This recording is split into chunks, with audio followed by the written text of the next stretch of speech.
Tonight we step across the threshold of time, leaving behind your spacious, stainless steel kitchen with its humming refrigerator and consistent running water. We are trading it for a different world, a world of smoke, shadow, and incredible efficiency. You find yourself not in a grand villa, but within the cramped, bustling confines of a Roman insula, a multi-story apartment block in the heart of a city like Ostia or Rome itself. The air is thick, a permanent haze of wood smoke, sizzling olive oil, and the faint, tangy scent of fermenting fish sauce. Your feet press against a floor of simple, packed earth or maybe rough mortar, and the only light, flickering and unpredictable, comes from a single, open hearth. This is your culina, your kitchen. It's a space that would make a modern health inspector faint, a multi-purpose room that is, by turns, a cooking area, a laundry, sometimes even a sleeping quarters for an enslaved person. You share these walls with the very real dangers of fire, the persistent threat of spoilage, and the sheer, exhausting physical labor of turning raw ingredients into a meal. Frankly, you probably won't survive a week in here without setting something important ablaze or giving yourself a nasty case of food poisoning. So, before you get comfortable, take a moment to like the video and subscribe, but only if you genuinely enjoy what I do here. Now, dim the lights, and let's ease into tonight's journey together. This tiny room, perhaps only 50 square feet, is the pulsating, chaotic heart of the home. There is no countertop as you know it, just a simple, masonry-built hearth at waist height, its blackened mouth staring back at you. The walls, if they are plastered at all, are stained a deep, glossy black from years, maybe generations, of smoke that has no proper chimney to escape through. It simply coils upwards, seeking a small hole in the ceiling or a shuttered window, leaving a patina of soot on every surface, including you. Your eyes sting. This is your first, most immediate sensory reality, the constant, acrid presence of smoke. You hear the crackle and pop of burning wood, the hiss of a drop of fat hitting the embers, and from elsewhere in the building, the muffled sounds of other families, other kitchens, other lives all operating in the same confined, vertical stack. This single room is where everything happens. That pot of water boiling over the fire? It's for the pulls, the porridge you'll eat for breakfast. The same fire is heating a flat stone for baking the day's bread, and later, it will simmer a stew in a heavy olla, a clay pot, for your main meal. There's no zoning, no separation of tasks. Washing, chopping, cooking, and cleaning all occur within a single, dizzying rotation around this central fire. You are the chef, the dishwasher, and the fire marshal, all at once. The mainstream historical fact you're living with every breath is that the vast majority of Romans, the urban poor and the middle-class plebeians, lived in these insulae, and their kitchens were these small, dangerous, and incredibly efficient spaces. Forget the marble-clad kitchens of Pompey's wealthy. This smoky cubicle is the true Roman culinary experience for most. That soot coating the walls and ceiling? The Romans, ever pragmatic, had a use for it. They would sometimes deliberately collect it, calling it fuligo, and use it as a pigment for ink or even as a cosmetic. So, while you're squinting through the gloom, you're literally surrounded by the raw material for writing love letters or darkening someone's eyelashes. It's a bizarre, circular economy of grime. But how did they manage it? How did they avoid burning the entire city down on a daily basis? This gets to the very nature of Roman urban life.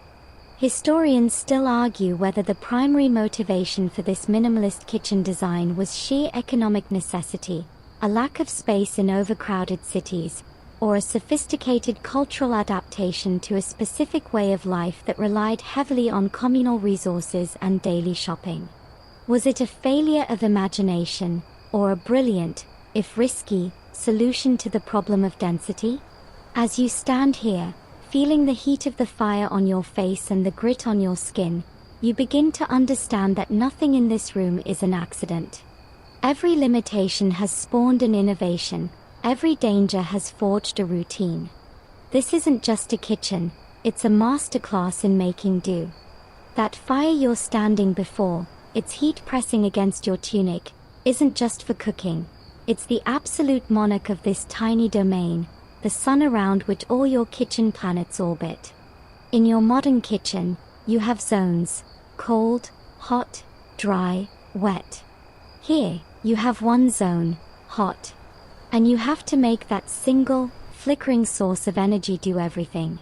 You quickly learn that its management is a delicate, all-day dance, a form of thermal jujitsu where you use the same heat to prepare a meal, preserve what you can't eat immediately, and even deter the pests that are always lurking in the shadows.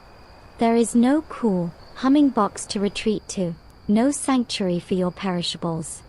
The fire is, paradoxically, both your fridge and your stove. Your day begins by banking the coals from the night before, coaxing them back to life with kindling and breath. This isn't a matter of turning a knob, it's an act of nurturing. Once the flames are steady, you assess your thermal real estate. The hottest spot is directly over the flames, reserved for your ahinam, a bronze pot, where water must be brought to a rolling boil for safety as much as for cooking. Remember, this is your only water source for cleaning, drinking, and cooking, and it's far from sterile. Just off to the side, where the glowing embers provide a more consistent, radiating heat, you place your heavy olla for the day's stew, something that will need to simmer for hours, its flavors slowly melding. And at the very edges, on the hot stones of the hearth itself, you might place a flat pan for frying fish or, more commonly, a round of dough for your daily bread. This is where preservation happens, and it's a concept that would baffle anyone used to the passive chill of a refrigerator. You can't save fresh meat or fish for long. What you can do is transform it. That piece of pork, for instance, isn't stored. It's either cooked immediately in the stew, or it's sliced thin and laid on a rack high above the hearth to be smoked and dried into something like jerky, a laridum. The low, constant smoke acts as a natural antimicrobial, preserving the meat for future, leaner days. Fruits? You might stew them down into a thick, sweet paste like defrutum that, sealed in a jar, will last for months. Even your grains are kept near the hearth, not out of a need for heat, but because the smoke and dry air help keep the weevils and moisture at bay. Your entire approach to food is proactive, not passive. You are not storing ingredients.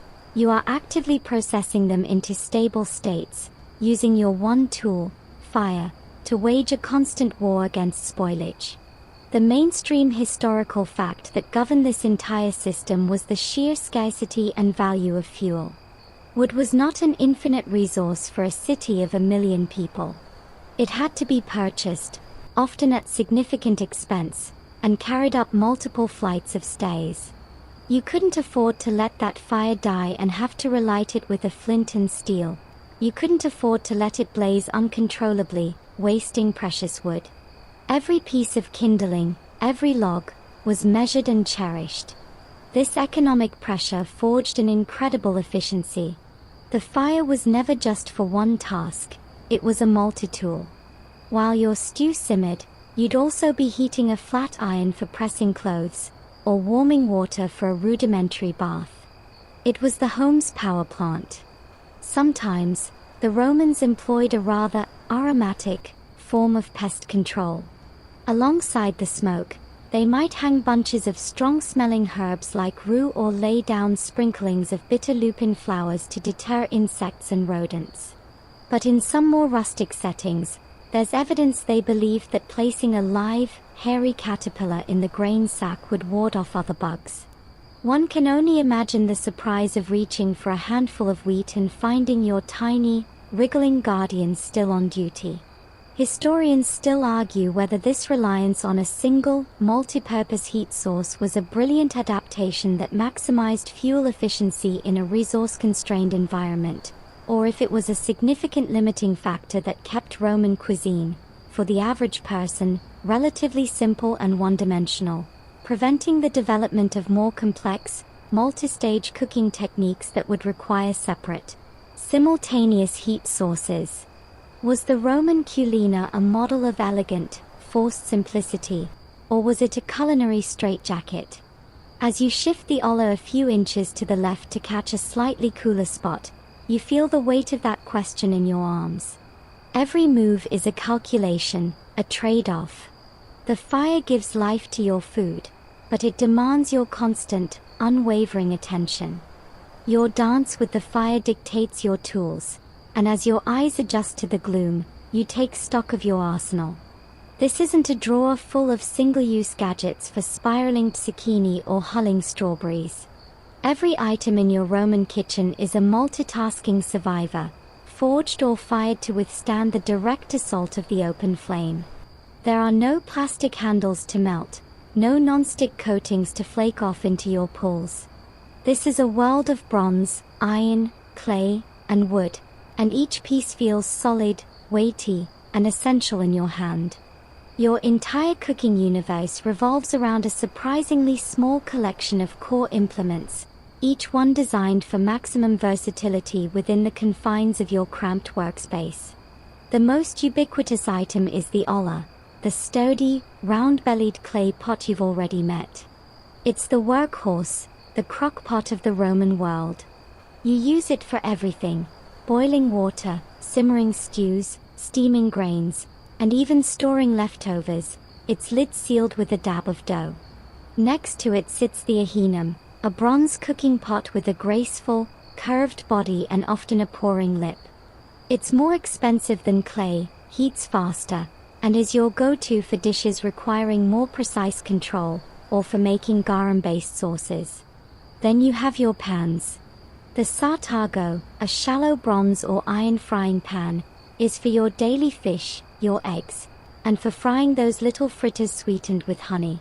And for bread, you have the testum, a heavy, bell-shaped ceramic cloche that you preheat in the embers before placing over your dough, creating a miniature, portable oven right on your hearthstone.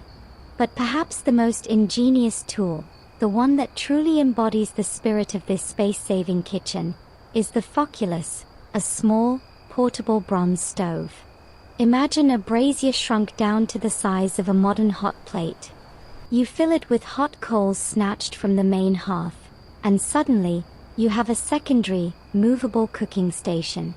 This changes everything. It means you can keep a sauce warm while you fry something else over the main fire. You can take it into a slightly less smoky corner to do your precise work. For the wealthier household with a slave to manage it, it might even be brought to the table for keeping a dish warm during a leisurely meal. The foculus is the ultimate hack, a testament to the Roman desire for flexibility even within rigid constraints. Your utensils are just as purposeful. A long-handled bronze ligula or trua, a ladle-slotted spoon hybrid, lets you stir, taste, and serve from a safe distance from the searing heat. Your knife, your coulter, is your primary prep tool, used for everything from chopping vegetables to filleting fish to carving meat at the table. There are no specialized peelers or graters. The sharp edge of your coulter does it all. And for grinding? You have the mortarium, a heavy, grit-embedded mortar with a stout pestle. This isn't just for crushing herbs and spices. This is your food processor. You use it to pulverize grains, pound nuts into paste, mash garlic and cheese together for maritum, the Roman equivalent of a savory cheese spread, and of course, to prepare the endless array of spice and herb blends that define Roman flavor profiles. The mainstream historical fact, evident from archaeological finds across the empire, is the remarkable standardization of these core tools.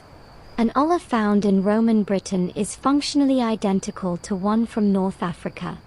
This speaks to a vast, interconnected trade network in household goods and a shared, empire-wide culinary culture built around these fundamental implements. They were the common denominator of daily life. That rough, sandy texture on its interior wasn't just a byproduct of coarse pottery, it was a deliberate design feature. Potters would mix sharp, hard grits like crushed quartz or volcanic rock into the clay before firing. As you used the pestle, this abrasive surface would slowly wear down, introducing tiny, hard particles into your food. It acted as a built-in grinding aid, helping to pulverize tough ingredients more effectively. So, with every mouthful of your pounded meritum, you were consuming a tiny, imperceptible amount of your own mortar. A little extra grit in your diet, quite literally. Historians still argue whether this limited toolkit stifled culinary creativity, forcing cooks to make endless variations on a few simple themes: stews, porridges, fried cakes. Or if it actually fostered a deeper, more intimate mastery of a few essential techniques. Was the Roman cook, with just an olla, a sartago, and a mortarium, a jack of all trades but a master of none? Or was this minimalist arsenal the foundation for a truly versatile and adaptive culinary art? As you heft the heavy olla, feeling its familiar, soot-blackened curve, you understand that its limitations are also its strengths. It asks not what you can't do, but what you can, with just one pot and a single fire. With your tools understood, your attention turns to the raw materials. Your Roman kitchen has no walk-in pantry, no deep freezer humming in the corner. Instead, your storage is a vertical landscape of amphorae, sacks, and jars, a precarious puzzle of preservation stacked against the walls or nestled in niches. Decoding this assemblage is your first task each morning, taking stock of what you have, what's on the verge of turning, and what you'll need to acquire from the market later. This isn't a weekly grocery run, it's a daily calculation of survival and flavor, a constant negotiation with the specter of rot. Every container tells a story of origin, of seasonality, and of the clever, often pungent, methods used to cheat time. The most dominant feature is the forest of amphorae. These tall, pointy-bottomed clay jars, often stamped with the name of their producer or region, are the shipping containers of the ancient world. One might hold your liquamen, the prized fish sauce, its sharp, salty aroma leaking faintly from the cork stopper sealed with pitch.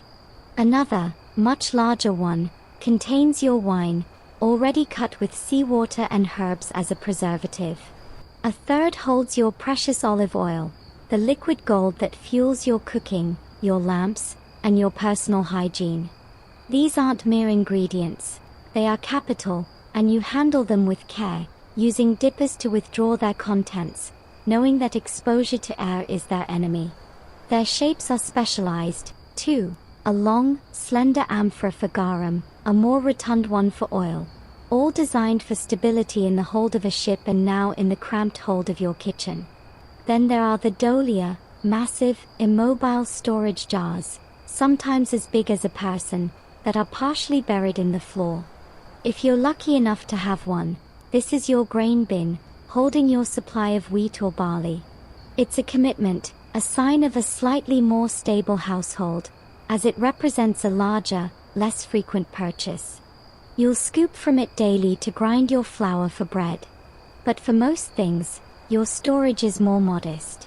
Sacks of lentils, chickpeas, and dried fava beans lean in a corner. Baskets hold your alliums, onions and garlic, strung together and hanging from a hook, their papery skins rustling in the smoky air. There might be a wooden barrel or a large olive for salt, an absolutely essential preservative. Your relationship with this pantry is intimate and constant. You are constantly checking, smelling, tasting. Is the grain in the dolia still dry, or is there a faint, musty smell of mildew at the top? Has the mouse population found a way into the lentil sack? Has the batch of garum in the amphora begun to oxidize and take on a metallic tang? You learn to read the subtle signs of decay because your health, and your budget, depend on it. There is no best before date, only the evidence of your own senses. This daily inspection is as much a part of your cooking routine as stoking the fire. The mainstream historical fact that underpins this entire system is the Roman mastery of food preservation through salting, drying, smoking, and fermentation. The empire ran on salted fish, salsamenta, smoked hams, dried fruits, and fermented sauces. This wasn't just about taste. It was the only way to feed armies, supply cities, and survive the winter. Your tiny kitchen pantry is a microcosm of this imperial-scale logistics system. The Romans were deeply suspicious of food spoilage and often attributed it to supernatural causes. They believed in a malevolent little kitchen spirit known as a larva. These weren't the helpful household gods, the lares. These were spiteful, ghost-like entities that would skulk about, spoiling your milk, souring your wine, and attracting weevils to your grain. To ward them off, you might nail a carved phallus, a powerful symbol of luck and virility, above your food storage area, a bizarre and potent charm against culinary misfortune.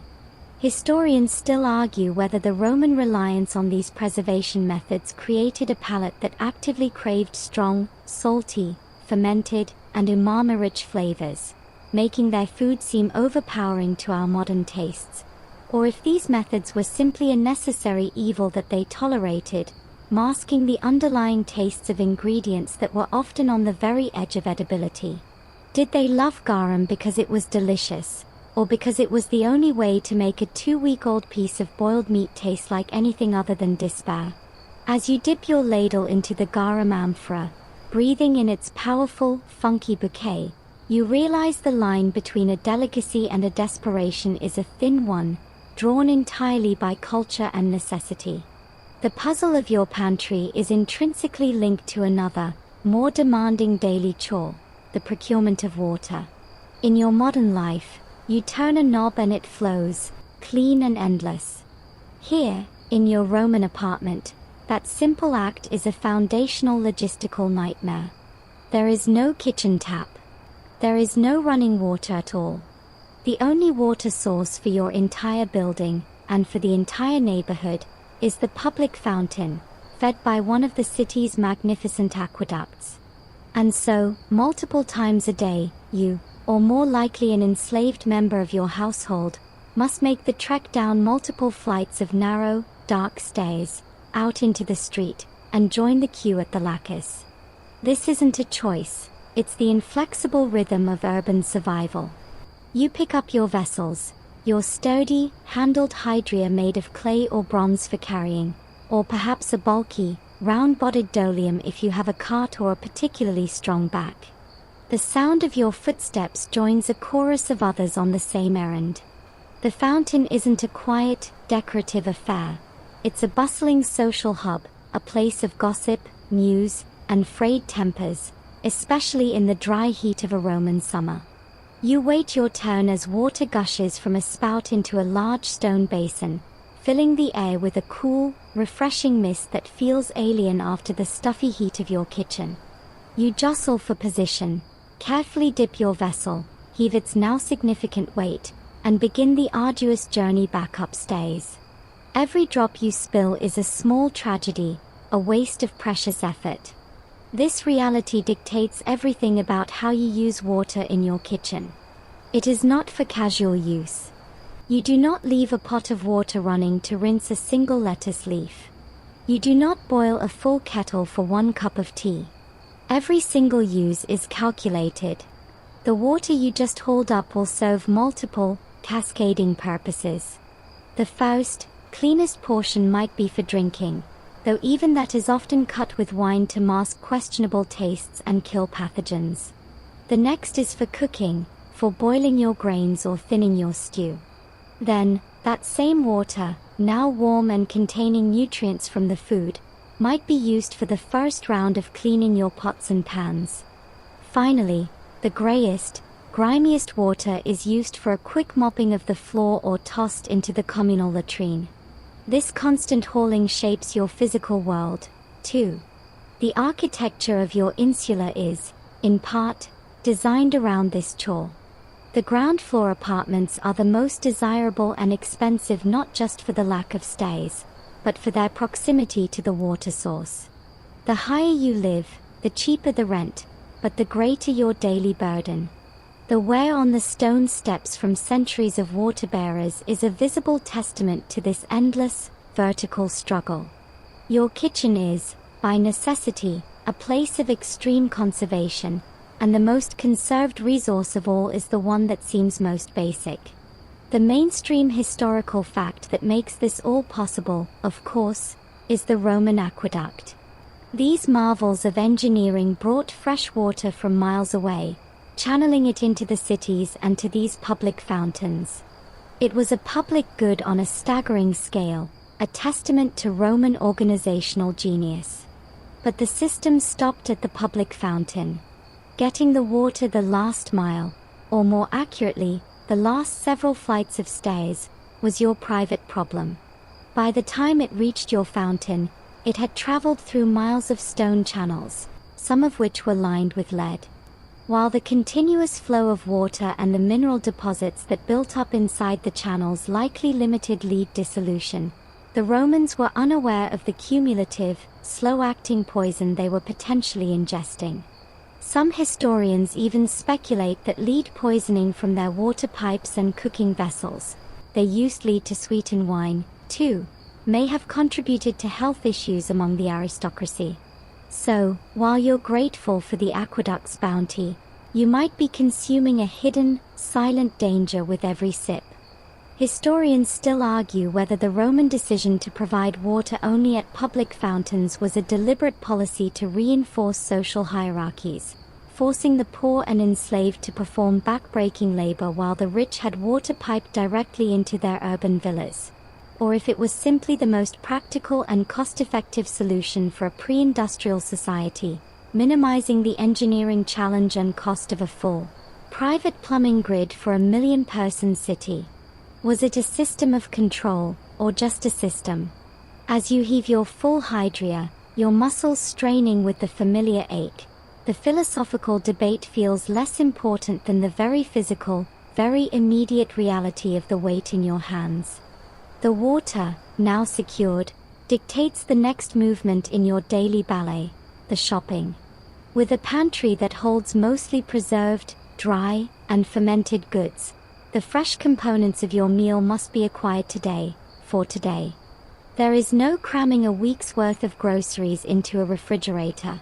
Your capacity is limited by what you can carry in your own two hands, or perhaps in a small basket, on that same trek up and down the stairs. This isn't a leisurely stroll through a supermarket. It's a targeted, tactical mission conducted in the crowded, chaotic, and overwhelmingly aromatic world of the Roman market. You are about to become a tiny boat adrift in a sea of commerce, noise, and competing scents. You step out of your insula and are immediately swallowed by the tide of the city. The streets are narrow, sun-drenched where the light penetrates, and thrumming with life. Your destination is the Macellum, the dedicated market square, or perhaps just a bustling neighborhood street lined with temporary stalls. The sound hits you first, a cacophony of vendors hawking their wares, the braying of animals destined for the butcher, the clatter of coins, and the general din of 1,000 conversations. Then comes the smell, a complex layered bouquet of fresh bread from the pista, ripe cheese from the casearius, the metallic tang of blood from the lanius the butcher, the earthy scent of root vegetables, and underneath it all, the ever-present, pungent odor of garum from a nearby sauce cellar. You navigate this sensory overload with a practiced eye. You are not browsing, you are assessing. You squeeze a fig for ripeness, you inspect the gills of a mackerel laid out on a bed of fresh seaweed, you haggle fiercely with the vegetable seller over the price of his somewhat wilted cabbages. This is a face-to-face economy. You know your regular vendors, and they know you. A good relationship might earn you an extra handful of olives or the best cut of yesterday's pork. You buy only what you need for the next meal or two because you have nowhere to keep it. A bunch of carrots, a small piece of salt-cured tuna, a handful of fresh herbs, a single, precious chicken. Your purchases are modest, immediate. This daily ritual is the direct result of your kitchen's limitations. Without cold storage, fresh food is a ticking clock. Meat and fish are the most urgent. They must be cooked within hours of purchase, especially in the summer heat. This is why the butcher's shop is often located right next to the popina, the cook shop, where you can have your purchase grilled and eaten on the spot if you don't want to risk the journey home. Your entire diet is structured around this immediacy. You eat with the seasons because that's what's in the market, and you eat it now because you have no other choice. The market is your external, communal refrigerator, and your daily trip is the price of admission. The mainstream historical fact that enabled this lifestyle was the incredible efficiency of Roman urban food distribution networks. From the grain ships that fed the Annona, the state-sponsored grain dole, to the carters bringing vegetables from the suburban farms, horti. The city was a machine designed to bring food from the countryside to the consumer with breathtaking speed. Your tiny kitchen was the final, critical node in that vast supply chain. Be careful where you step. The streets between your home and the market are multifunctional. While there are laws attempting to keep them clean, the reality is that they are often used as open sores and trash heaps. To navigate the less savory patches, the Romans built raised stone crosswalks at intersections. But more than that, in some wealthy towns like Pompeii, you can find stepping stones right in the middle of the street, not just for cleanliness, but as a clever form of ancient traffic calming. The gaps between these stones were precisely sized to allow the wheels of standard Roman carts to pass through, while forcing any larger, unauthorized vehicles to find another route. You're not just avoiding muck, you're walking through an ancient zoning regulation. Historians still argue whether this system of daily, small-quantity shopping placed a disproportionate burden on the poor, specifically on the women and enslaved people who performed this task, consuming hours of their day in exhausting labor, or if it fostered a stronger sense of community and local economic resilience, connecting producer and consumer directly and keeping wealth within neighborhoods. Was the bustling market a vibrant social center or a gilded cage of daily drudgery? As you clutch your small bundle of shopping, your knuckles white from carrying the weight, and turn to begin the long climb home, the answer likely depends entirely on which rung of the social ladder you're standing on. You return from the market, your arms aching from the climb, your ingredients in hand. But in a typical Roman household of even modest means, your direct involvement might now pause. For you are not alone in this smoky little room. There, a silent, efficient presence is already at work, the enslaved cook. In your kitchen, the reality of Roman society is stripped bare. This cramped, demanding space is almost impossible to manage single-handedly while also attending to any other trade or duty. For the cook, this room is not just their workplace. It is often their entire world, a domain of heat, labor, and a very specific, hard-won expertise. You rely on this person completely. Their knowledge is your kitchen's true operating system. They understand the fire's mercurial moods, knowing exactly how to bank the coals for a slow simmer or stoke them for a furious boil. They have an intimate relationship with every pot and pan, knowing which olla has a hairline crack that makes it unsuitable for boiling, which sartago heats most evenly. They are a chemist, understanding how the sharpness of vinegar can cut through the richness of fat, how the unctuousness of oil can carry the flavors of crushed herbs, and how a dollop of that funky garum can elevate a simple lentil stew into something complex and deeply savory. Their palate is your guide. Their day is a relentless cycle of physical toil. It begins before dawn, grinding grain for the day's bread on a heavy stone quern, a back-breaking task that fills the air with a fine, dusty haze. They then must haul the water, tend the fire, prepare the vegetables, butcher the meat, and manage the cooking of multiple elements simultaneously in the confined space, all while avoiding burns, smoke inhalation, and the general chaos. There is no downtime. While the family eats, the cook is cleaning. After the meal, they are preparing for the next round of cooking or preserving whatever scraps remain. For them, the kitchen is a world of constant, smoky exertion. The mainstream historical fact is that slavery was the invisible engine of the Roman economy, and the kitchen was one of its most essential hubs. The quality of an enslaved cook could be a major point of pride for a household, and skilled cooks commanded high prices. The agricultural writer Columbia even gives advice on which nationalities make the best cooks, revealing a grim, commodified view of human skill.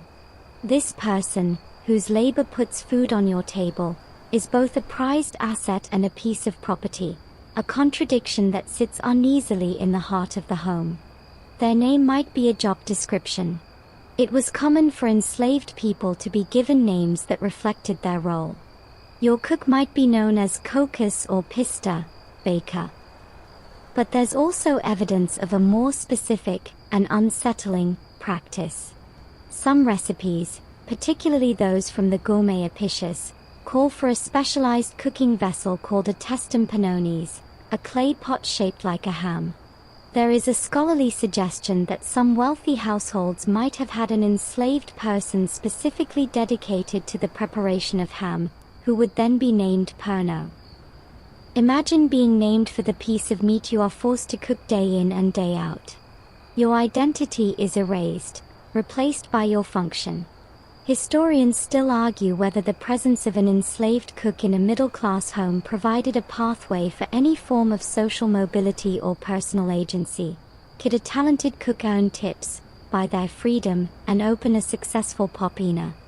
Or if it simply reinforced a rigid hierarchy, where the person with the most crucial, skilled knowledge in the household had the least amount of personal freedom and was subject to the constant threat of punishment.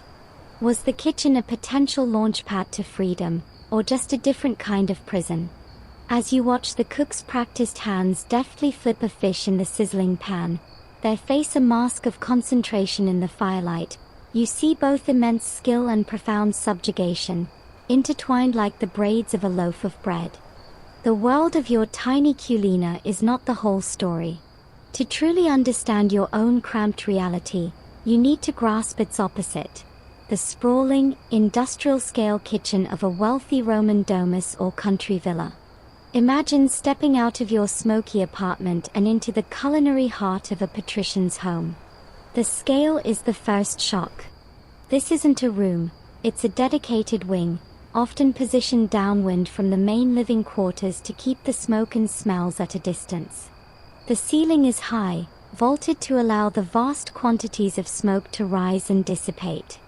Where you had one hearth, here there are multiple, sometimes a dozen or more, built into a long, continuous masonry counter, each one capable of hosting a different dish at a different temperature simultaneously. This is not a kitchen, it's a food factory. The noise and activity are overwhelming. Instead of one enslaved cook, a small army scurries under the direction of a head chef, the archimagirus. One team is solely dedicated to butchering, another to baking, a third to preparing sauces, a fourth to roasting meats on spits over a dedicated, open-fire pit. The air is a riot of scents, sizzling suckling pig, baking pastries, reducing wine sauces, and the ever-present garum, but in such volume that it becomes a different sensation entirely. There is no need for a portable foculus here. Thermal management is achieved by having dedicated hot, medium, and cool zones across the vast battery of hearths. Water? It likely comes from a lead pipe connected to the main aqueduct, feeding a stone sink, eliminating the daily haul that defines your existence. The toolkit in this grand culina is a magnified, specialized version of your own. You see giant dolia for storing entire estates' worth of wine and oil. The mortaria are massive, capable of pulverizing pounds of nuts or spices at once.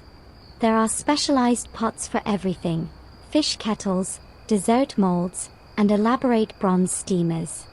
This kitchen can produce the elaborate, multi-course meals, cena, described by satirists like Juvenal, featuring dormice glazed with honey and poppy seeds, or entire roast boars served on platters. The social function is different, too. Your kitchen is about sustenance. This one is about spectacle, a display of wealth and patronage designed to impress dinner guests. The mainstream historical fact that enabled this disparity was the extreme concentration of wealth in the Roman world. The vast majority of the population lived in the cramped insulae, while a tiny, senatorial elite owned sprawling urban homes and country villas with extensive agricultural land.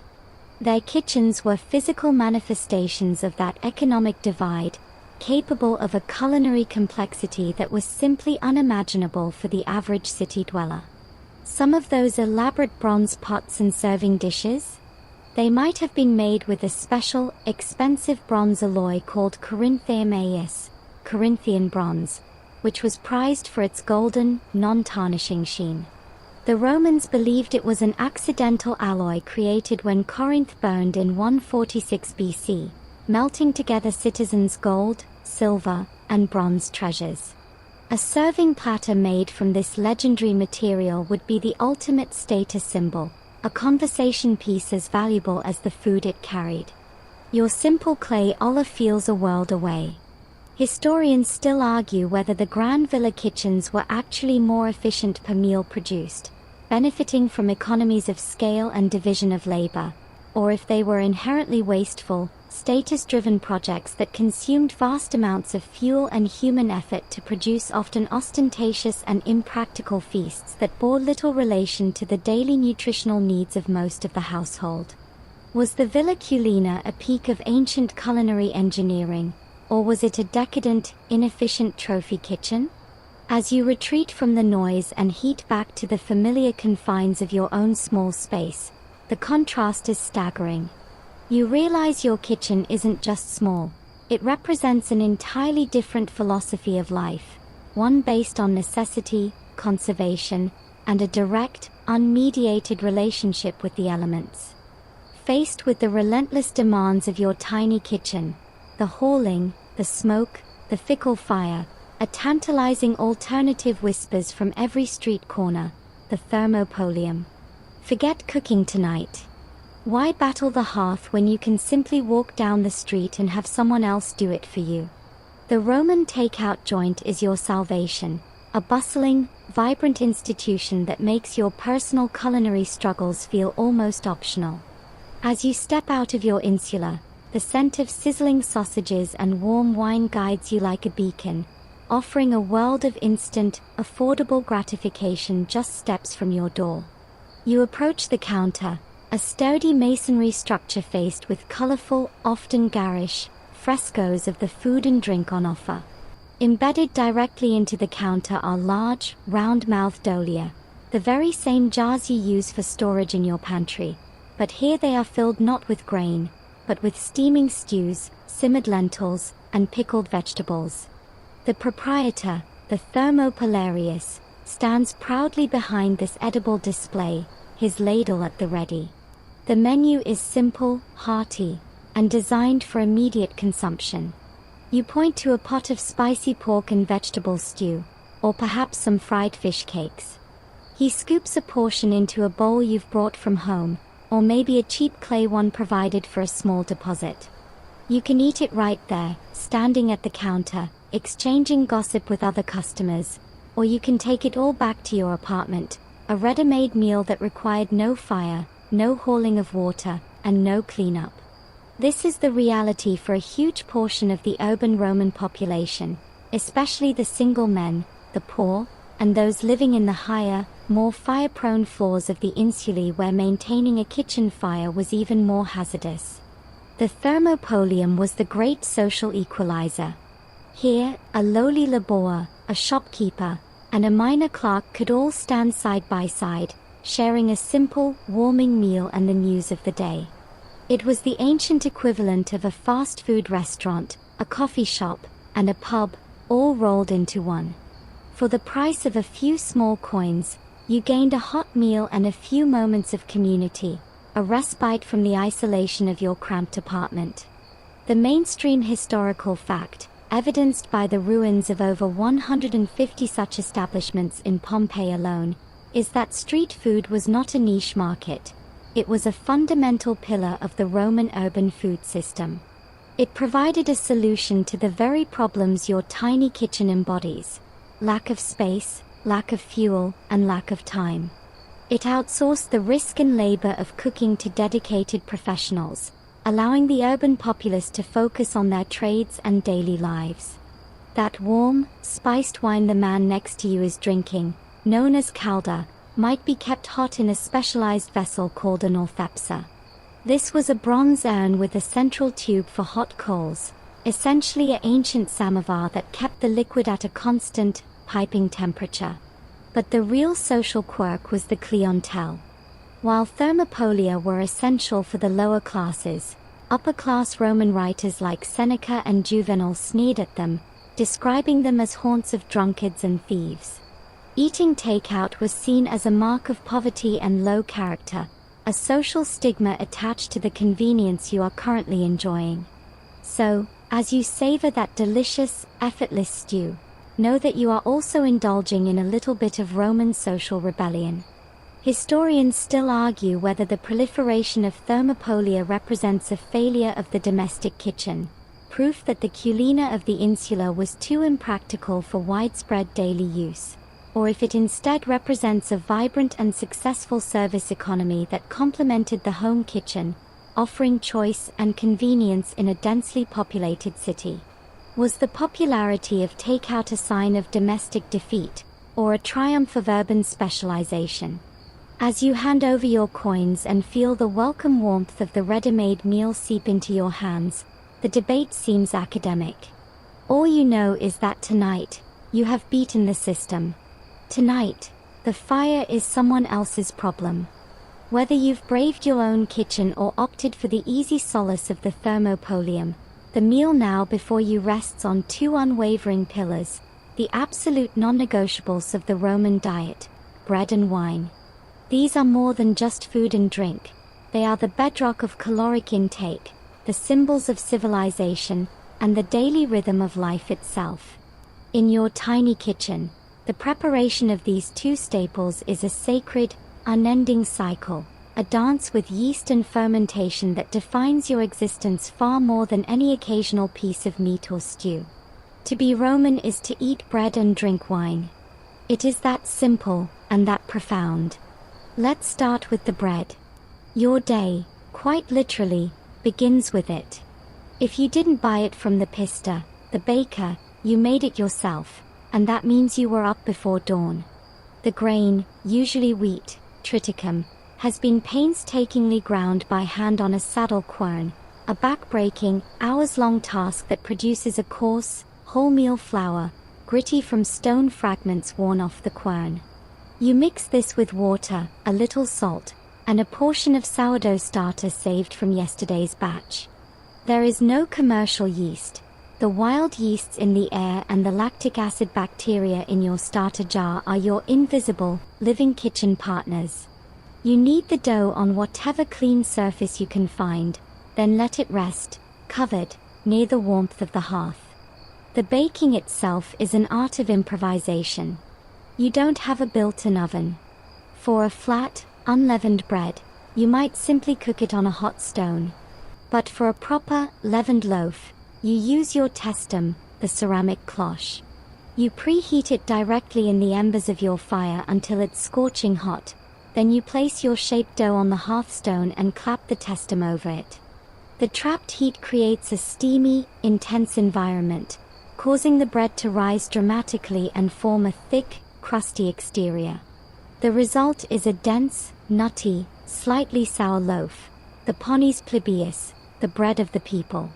It is your plate, your utensil, and your primary source of sustenance, accounting for the vast majority of your daily calories.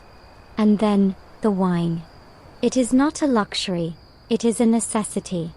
The water is suspect, so wine, mixed with water, is the safe, daily beverage for every class, from slave to emperor.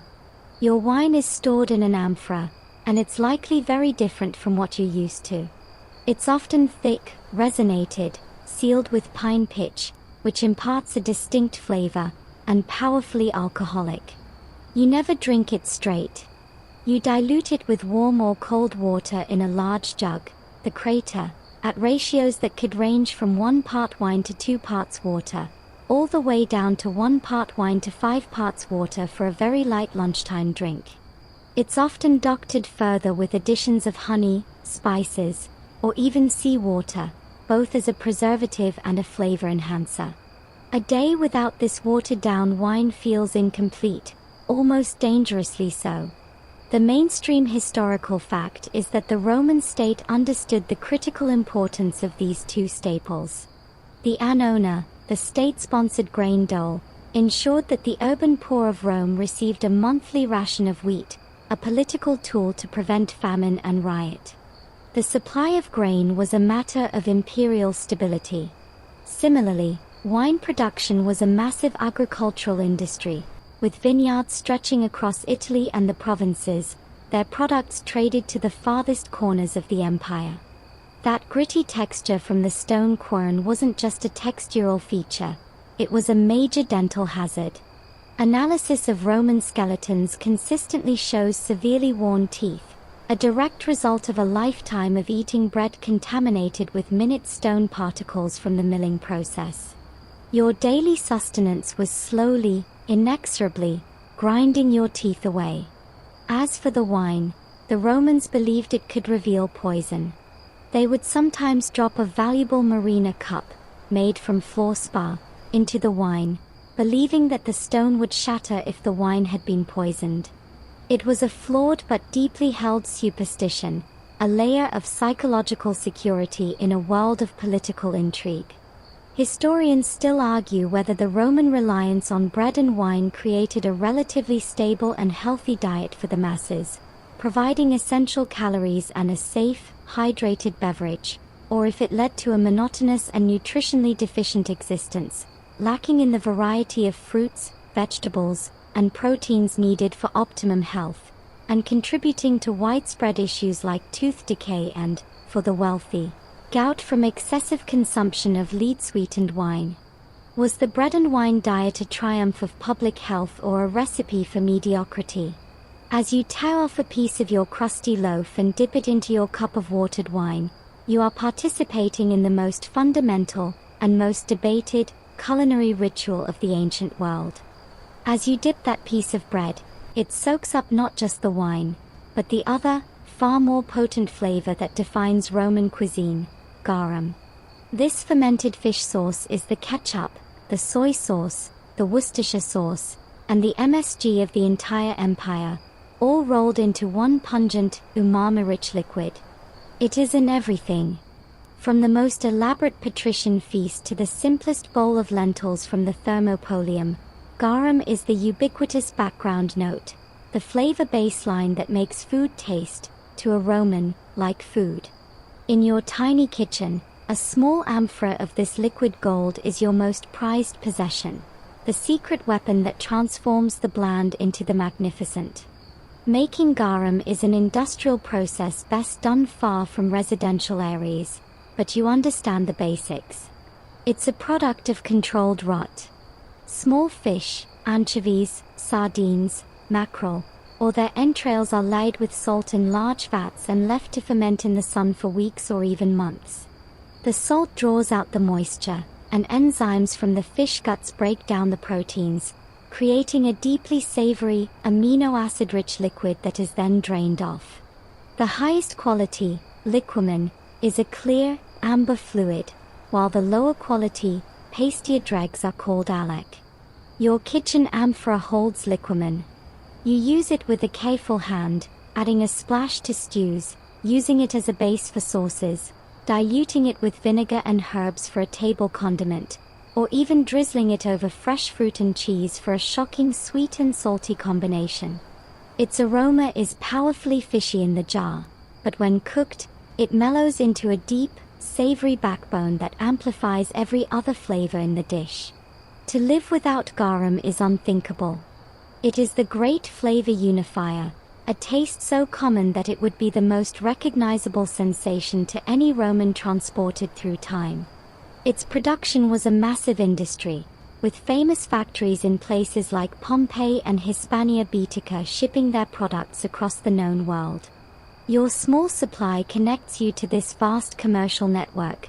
The taste on your tongue has traveled hundreds of miles to reach your humble pot. It is a symbol of Roman taste, Roman trade, and Roman culinary identity. The mainstream historical fact is the sheer scale of the garum trade. It was one of the Roman Empire's most valuable and widespread industries, with archaeological evidence, amphora remains and production sites, found from the Black Sea to Britain. The demand for this fermented sauce was insatiable, making it a staple of long-distance commerce and a testament to a unified imperial palate. The most expensive and sought-after variety wasn't made from just any fish. It was called garum sociorum, the sauce of the Allies, and was produced in Cartagena in Spain from the blood and viscera of just one specific fish, the bluefin tuna. Pliny the Elder describes it as having the color of old honey wine and commanding astronomical prices. But the real fringe belief, held by some, was in its medicinal properties. Physicians prescribed garum for everything from dog bites and dysentery to removing unwanted body hair. They believed an application of the pungent sauce could act as a depilatory. Imagine slathering yourself in fermented fish guts in the pursuit of smooth skin, a truly Roman sacrifice for beauty. Historians still argue whether the Roman obsession with garum was a genuine and sophisticated appreciation for complex, fermented umami flavors that we have since lost the taste for, or if it was primarily a functional necessity, a way to mask the taste of meat and other ingredients that were often on the verge of spoiling in a world without reliable refrigeration. Did they love garum for what it added, or for what it concealed? As you add a careful splash to your simmering pot of lentils, watching the dark liquid vanish into the broth, you know that without this single, powerful ingredient, Roman food would simply collapse into blandness. It is the soul of the cuisine, for better or for worse. The rhythm of your meals, dictated by the sun and the limitations of your kitchen, creates a structure to your day that is utterly foreign to modern sensibilities. There is no snacking, no microwaving a meal at odd hours.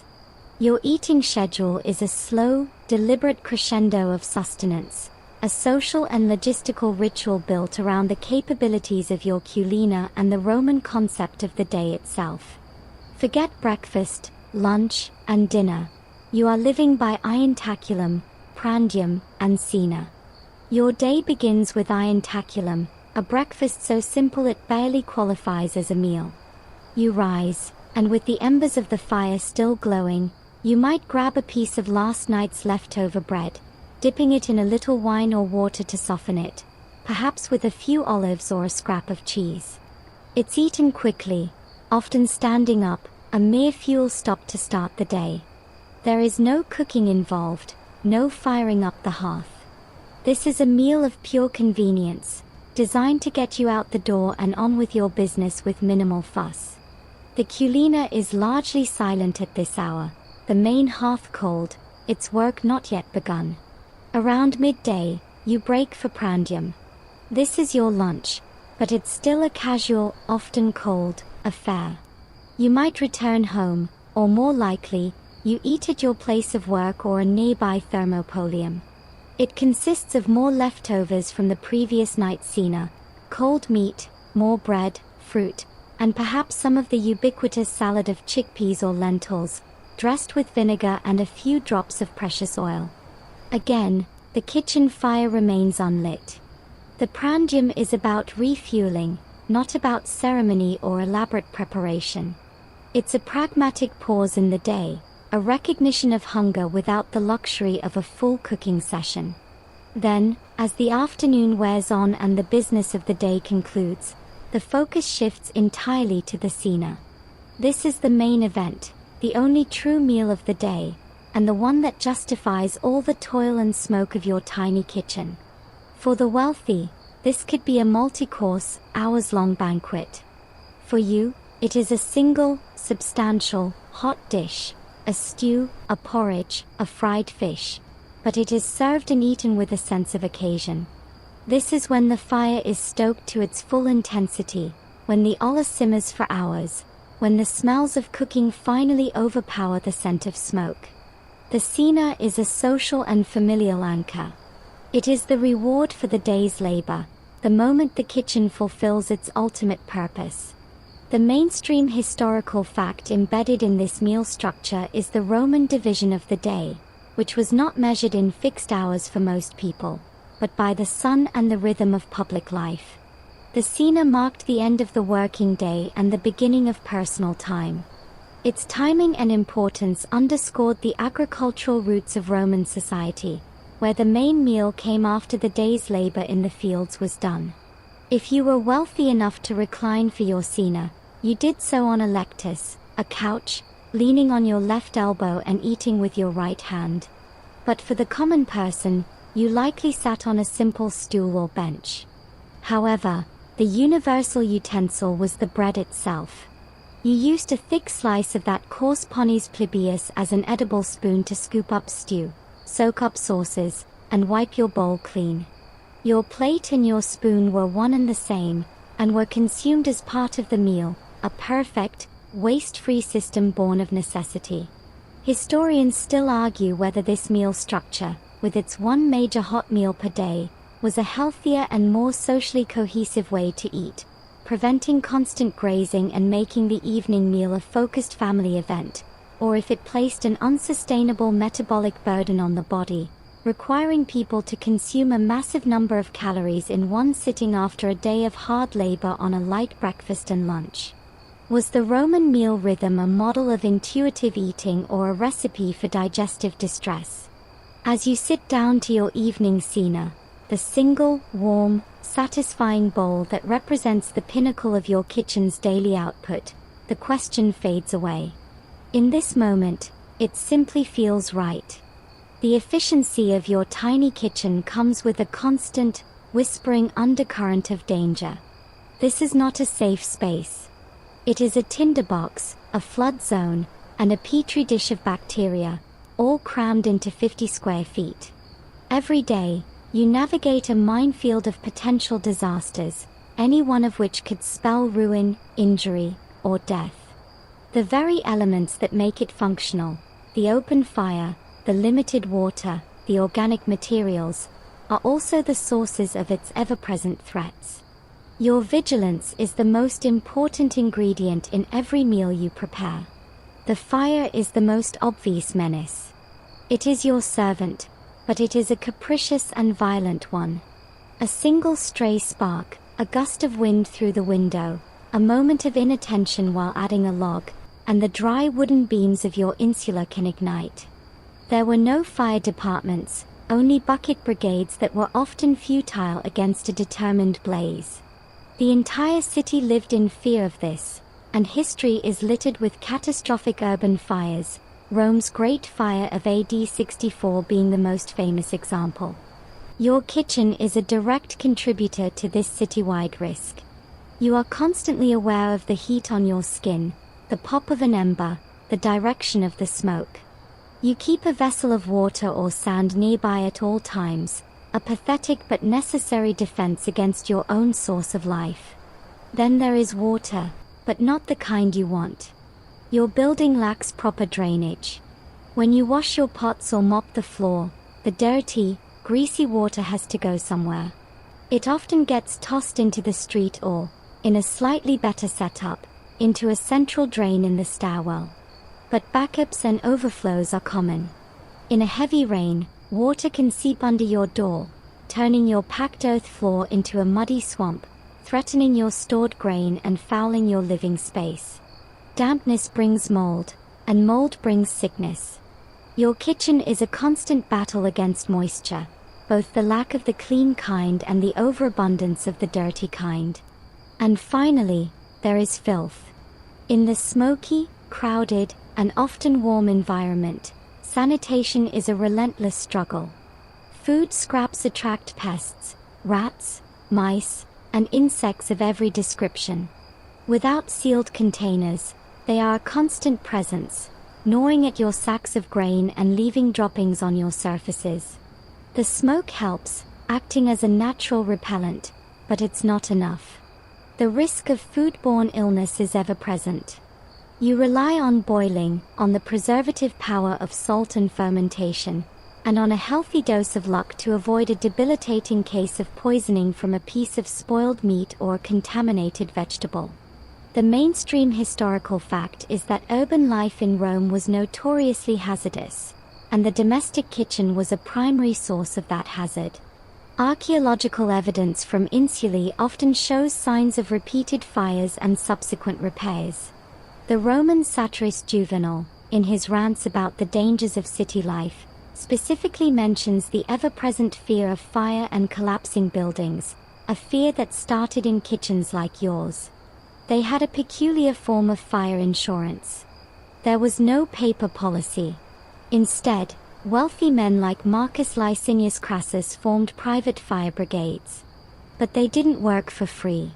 As a story recounted by Plutarch goes, Crassus's brigade would show up at a burning building and, before lifting a single bucket, negotiate a rock-bottom price to purchase the burning property and the adjacent, threatened ones from the desperate owners. Only after a deal was struck would they put the fire out. So, your kitchen fire could not only burn you out of home and hearth, but also make a rich man even richer in your moment of absolute vulnerability. Historians still argue whether the Romans, for all their engineering brilliance, were simply resigned to these domestic dangers as an unavoidable cost of urban density, or if they possessed the technical knowledge to create safer kitchens with better chimneys and plumbing but lacked the economic will or social organization to implement them on a mass scale for the plebeian classes. Was the dangerous culina a technological failure, or a social one? As you bank the coals for the night, carefully ensuring they are contained, you feel the weight of that question. You are the guardian of a tiny, fragile flame in a city of wood, and sleep will never come easily. Despite its cramped and hazardous nature, your tiny kitchen is not an isolated cell. It is a node in a web of trade so vast it defies imagination. Every ingredient you touch, from the humblest grain of salt to the most pungent drop of garum, tells a story of global movement. The Roman Empire has tamed the Mediterranean, turning it into a liquid highway, and the bounty of the entire known world flows along its routes, eventually trickling down into your small amphorae and sacks. Your modest meals are, in fact, a quiet testament to one of history's most sophisticated logistical networks. Consider your pantry. That wheat for your bread may have been shipped from the fertile fields of Egypt or North Africa, part of the vast Annona supply that kept Rome's million citizens from rioting. The olive oil in your lamp and your cooking pot likely came from the endless groves of Hispania Baetica, its distinctive amphorae found from Scotland to the Sahara. Your garum, as you know, could be from a factory in Pompeii or a prized shipment from Cartagena. But look closer. Those peppercorns you crush in your mortarium? They traveled from the Malabar coast of India, passing through countless hands and ships. That small lump of silphium, a now extinct herb so prized for its medicinal and culinary uses that it was worth its weight in silver, came from a narrow strip of land in Cyrenaica, North Africa. Your kitchen is a museum of empire. This global grocery list was made possible by the Pax Romana, the Roman peace. For centuries, the legions kept the sea lanes and roads safe from pirates and bandits, allowing goods to move with a reliability that wouldn't be seen again for over 1,000 years. Merchants, the mercators, operated on a staggering scale, financing shipments that would take months, risking storms and shipwrecks for the promise of immense profit. Your local market, where you do your daily shopping, is the final destination for these epic journeys. The vendor selling you a handful of dates doesn't mention they were grown in a Jericho oasis and carried by camel to a port, then by ship across the Mediterranean. To you, they are just a sweet treat, but their presence is a miracle of connectivity. The mainstream historical fact is the sheer volume of this trade, proven by the countless shipwrecks on the Mediterranean seafloor, their cargoes of amphorae perfectly preserved, and by the archaeological remains of ports, warehouses, and markets from London to Alexandria. The Roman economy was a truly integrated, proto-globalized system, and the diet of its average citizen was more diverse and internationally sourced than it would be for most Europeans until the 19th century. One of the most bizarre and sought-after commodities was a specific red dye. The richest Romans loved to wear togas dyed in Tyrian purple, a color extracted from the mucus of a predatory sea snail found off the coast of modern-day Lebanon. It took thousands of snails to produce a single gram of dye, making it astronomically expensive. But the quirky part is the smell. The production process, involving rotting shellfish, was so notoriously foul-smelling that dye works were always located downwind of cities. So, the ultimate symbol of Roman wealth and status was, at its origin, associated with a stench so powerful it could be considered a public nuisance. Historians still argue whether this extensive long-distance trade fundamentally improved the quality of life for the average Roman by providing a more varied and stable diet, or if it primarily benefited the elite and the merchant class, creating a system where the poor remained dependent on state-sponsored grain and the exotic spices on your shelf were mere trifles, unable to mask the underlying precariousness of a life lived in a smoky, flammable box.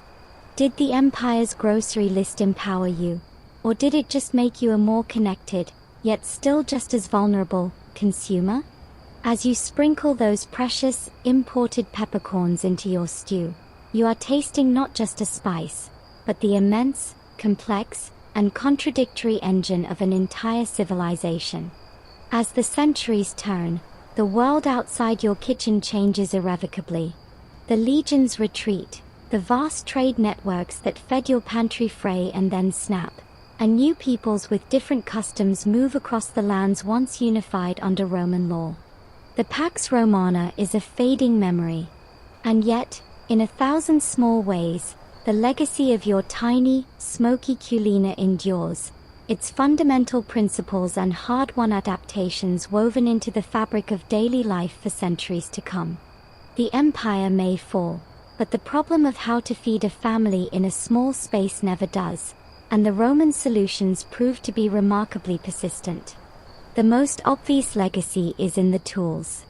The basic forms of your olla, your sartago, and your mortarium do not vanish. They evolve, of course, but the cooking pot, the frying pan, and the mortar and pestle remain the foundational toolkit of European kitchens for over a millennium. The portable foculus is the ancestor of the brazier, a primary cooking source in medieval homes. The Roman reliance on a single, multipurpose hearth, rather than a built-in oven, sets a pattern that would dominate until the widespread adoption of the enclosed kitchen range in the modern era. The very geometry of your cooking space, a central fire surrounded by pots, becomes the default for most of the Western world. More subtly, the Roman approach to preservation becomes the standard. The techniques of salting, smoking, and drying meat and fish, so essential in your kitchen, remain the primary methods of preservation throughout the Middle Ages. The taste for fermented sauces like garum may fade in the West, but the principle doesn't. It simply transforms, finding new expression in the fish sauces of Southeast Asia and perhaps influencing the development of fermented condiments like Worcestershire sauce much later. The Roman diet, built on bread, olive oil, and wine, left an indelible mark on the Mediterranean world, a culinary identity that persists to this day, a ghost of the empire on the dinner plate. Even the social structures around your kitchen have a long afterlife. The division between the grand kitchens of the wealthy and the simple hearths of the common people only deepens in the feudal manors and castles of the medieval period. And the thermopolium, your beloved takeout joint, never truly disappears. It re-emerges in the cooked food shops of medieval towns, the taverns that served meals, and the street vendors who have fed city dwellers in every era since. The Roman solution to urban cooking, outsourcing it, proved to be as eternal as the city itself. The mainstream historical fact is that while Roman political and military power collapsed, the infrastructure of daily life, the longue durée as historians call it, proved far more resilient. The slow-changing patterns of how people cooked, ate, and organized their domestic space carried the imprint of Rome long after the last emperor was deposed. Your kitchen was a crucible where these patterns were forged under pressure, and their durability is a testament to their effectiveness. You Romans were pioneers of the kitchen garden. Even in towns, they grew herbs, vegetables, and fruits in small plots, pots, and window boxes. The most common of these was a hardy, pungent herb called rue. It fell out of culinary favor centuries ago due to its intense bitterness, but it was grown not just for food, but as a potent charm against witchcraft and poison. This tradition of the protective kitchen garden, filled with plants believed to have magical properties, was carried right through the Middle Ages and into the early modern period. The rosemary for remembrance, the sage for wisdom, many of these associations have their roots in Roman folk beliefs you would have known.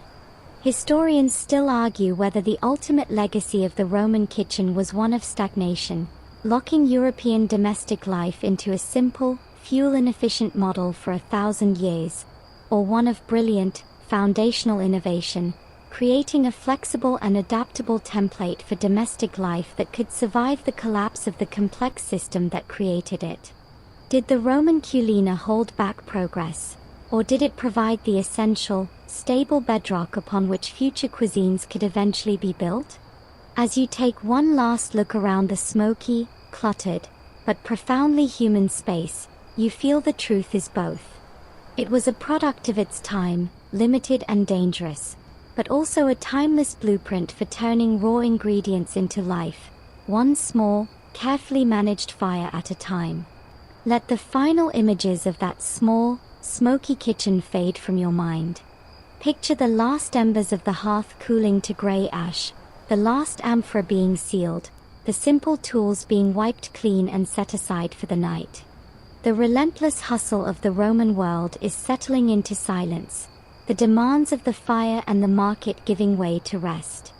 That tiny, chaotic space, for all its perils and limitations, was a cradle of life, a place where global trade met daily need, where ingenuity triumphed over a lack of space. It was a testament to the human ability to create order and flavor from the most basic of elements.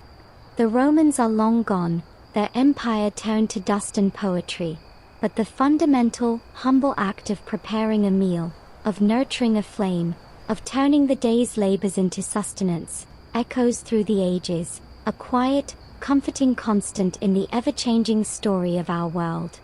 So let the warmth of that distant hearth lull you now, a gentle reminder that even the grandest of civilizations were built, in part, within the walls of a surprisingly small kitchen. Sleep deeply, and dream of simpler fires.